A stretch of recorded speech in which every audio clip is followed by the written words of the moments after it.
Greetings, everyone, and welcome to VI Collaborative TV. I'm your host, Krista Melville.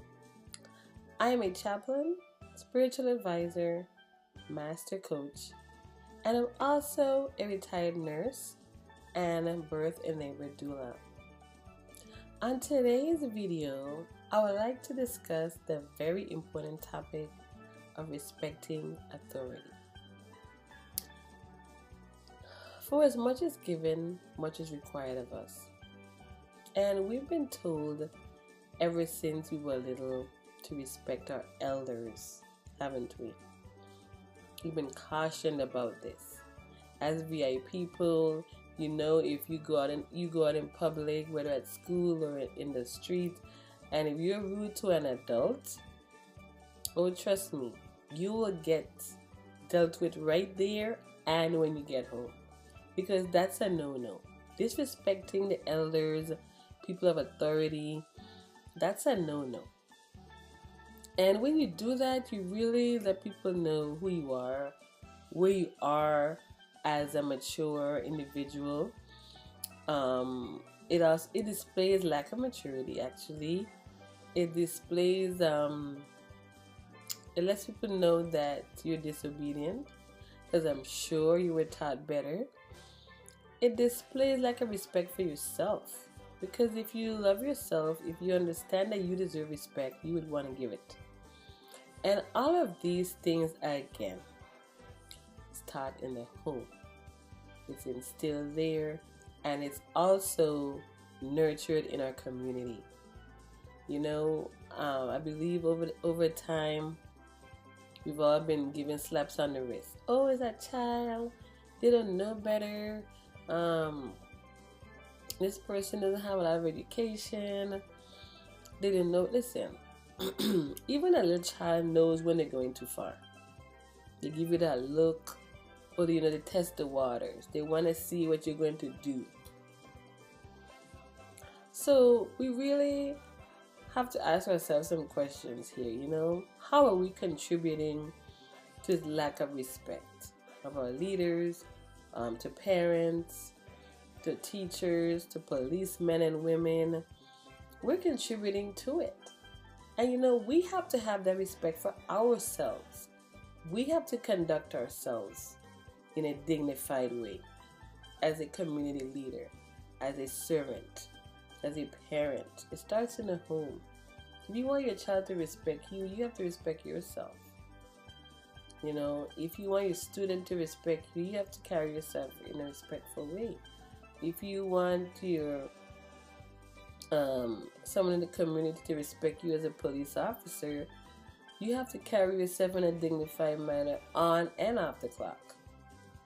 People just think that whatever job they have, once they're on the clock, that's it. No, people look at you after hours.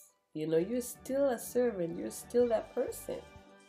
You shouldn't just put on face when it's convenient and then turn it back on when we go to work. We're evolving people. We're growing people. We're supposed to be maturing. We're supposed to be learning self-discipline, respect, honor, knowing who to honor. We're supposed to continually educate oneself on what's around us, who we're impacting, where we should impact them, learn about ways to improve, and again, the greatest thing you can do for your community is to become a better you. And that begins with respect, and loving God and loving one another. Love is an action word. You respect those that you love. You say you admire somebody, you respect them. If you admire what they're doing in the community, you would support them. You wouldn't just bring them down because you're not doing it, or because they're doing it better than you. You think they're doing it better than you. I mean, who determines that? As long as everyone is doing their fair share, their part, it doesn't matter who's doing it better than who. Because each person has their own skill set. Each person has their own level of education or ability. So they will do it differently. But as long as you're doing it with passion, and you have a purpose, it doesn't matter what level of education you have. It doesn't matter who you are, where you're from, what you look like. These things shouldn't matter, but to people they do. So we're the problem. We're the one that's self-sabotaging. We're the one that's causing havoc. We're the one that's disrespecting each other. We're the problem. We're the people. We're the government. We're the ones that seem to have forgotten where we came from. All the struggle.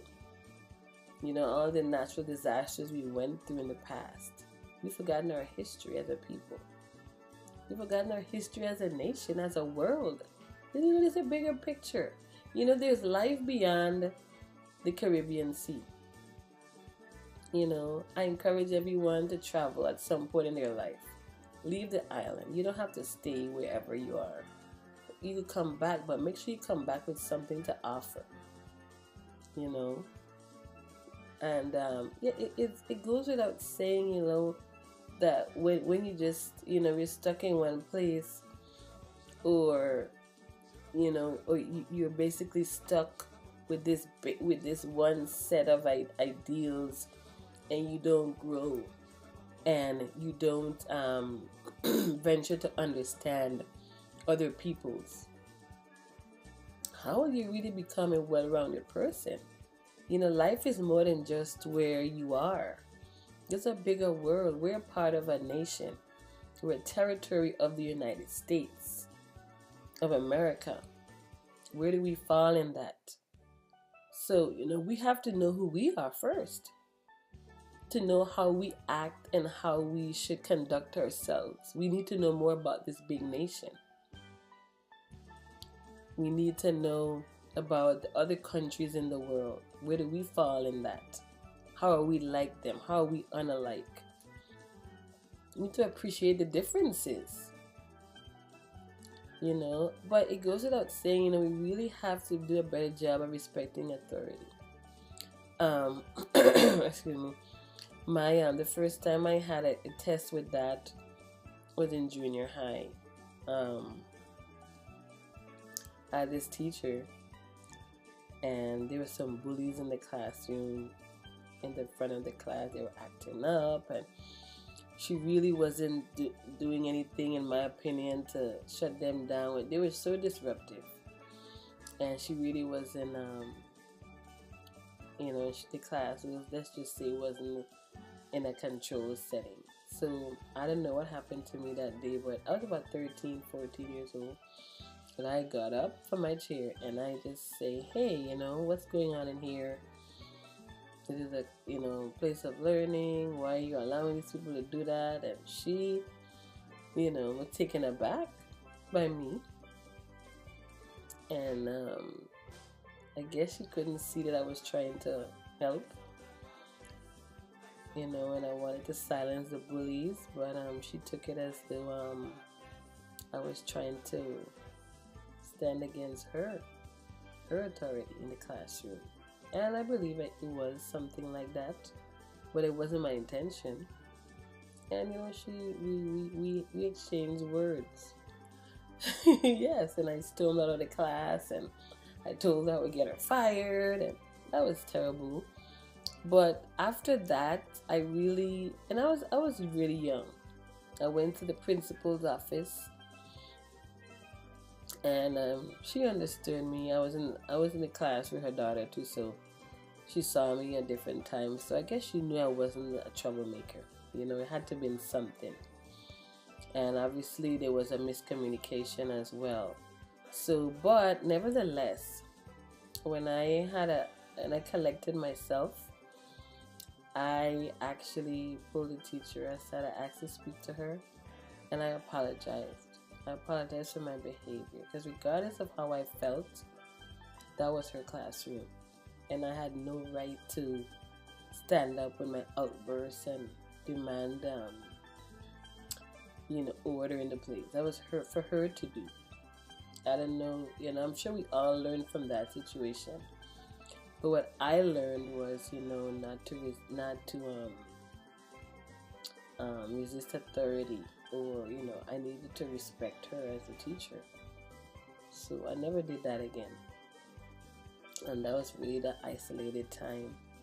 I learned my lesson, and going forward, we had a great relationship. I even saw her after I finished high school. I introduced my children to her, and she was telling me, how it is in a high school now. It's the kids can't even study in peace, and they can't even learn because there's so much bullies, and they have cliques. And I'm like, wow, that was interesting for her to admit that to me.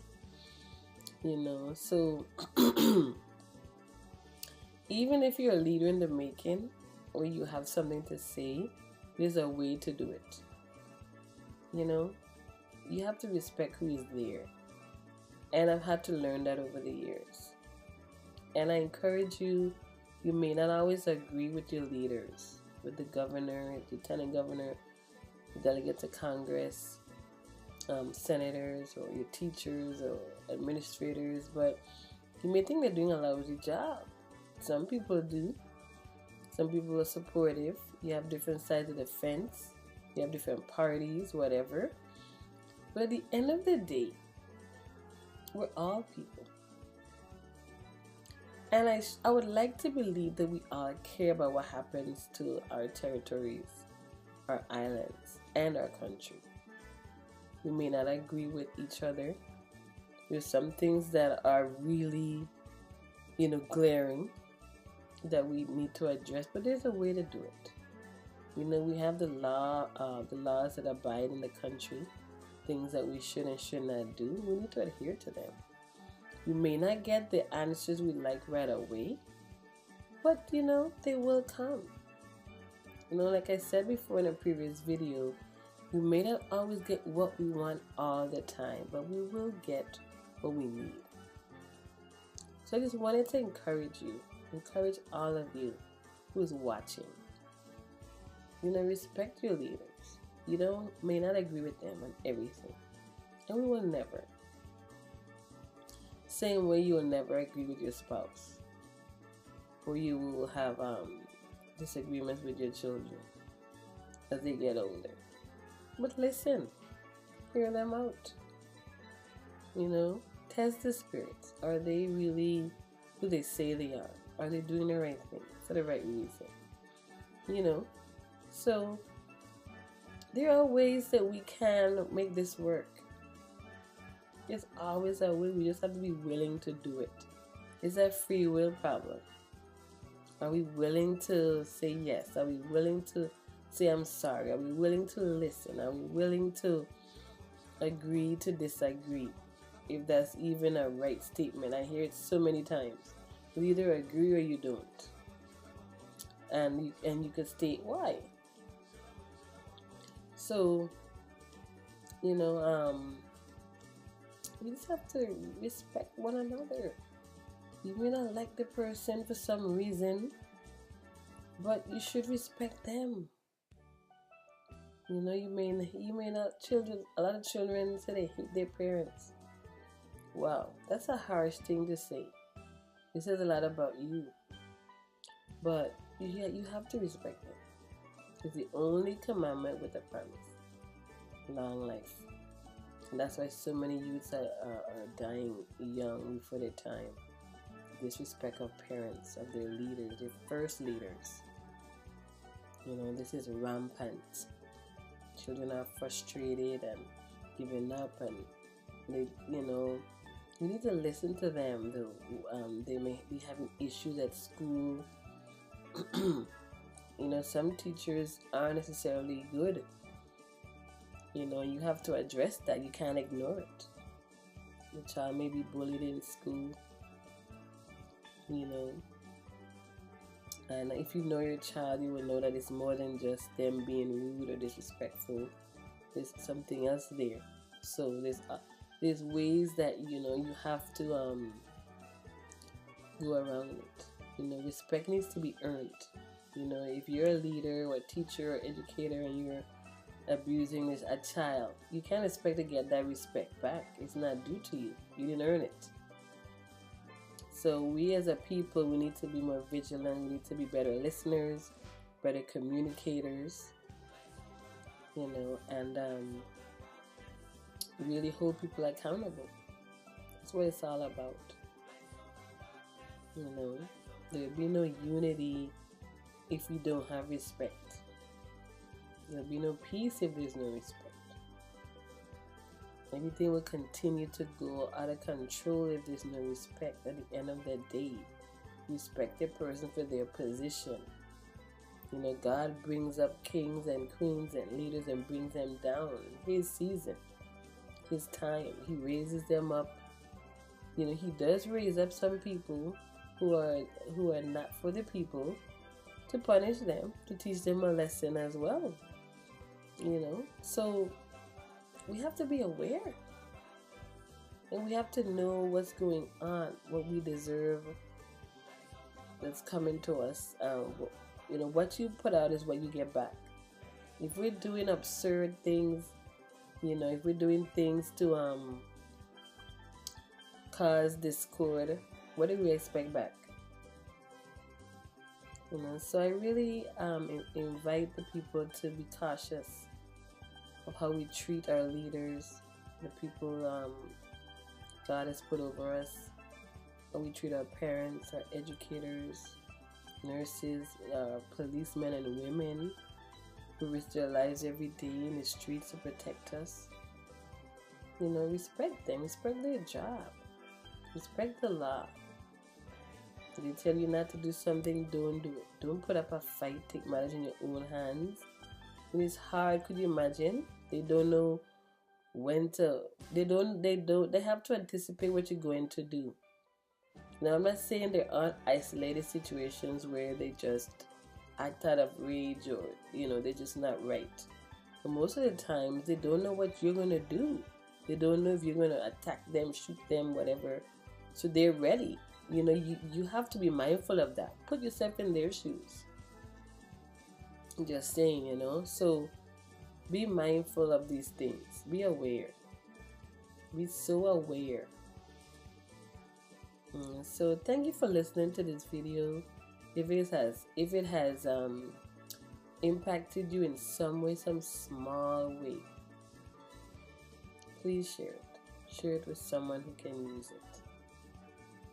Share it with someone who needs to know that there is hope. We have to treat each other better. We have to discuss topics that are hard to talk about.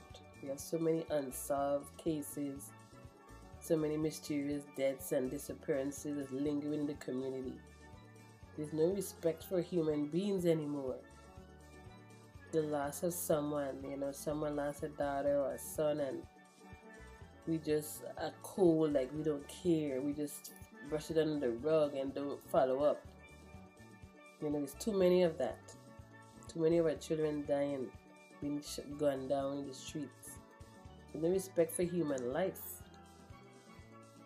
And we need to also respect authority. It goes both ways. So please, again, like I said, share this with someone who needs this message. Like our page, Very Collaborative, so you can hear more of my teachings. I'm going to be doing more past this week alone. I'll be doing it on a regular basis because that's what I do. That's what I'm called to do. I'm here for you. I'm available to speak at any function you have that's pertaining to rebuilding the community, helping the youth, caring for the elderly. These are things that are very important to me. I'm here to be a spiritual guide and support to our leaders. I'm here to serve. I will have my contact information below. And please comment. Let me know what you think, what suggestions you have, what you want to ask me, what you want to know. I'm happy to answer if I'm able. So yes, and you can also find me on social media at the @Higher Self Coach. I also have a podcast on iTunes. I'm also in the middle of the love series right now, so I'll have those links below as well. You could have a listen to that.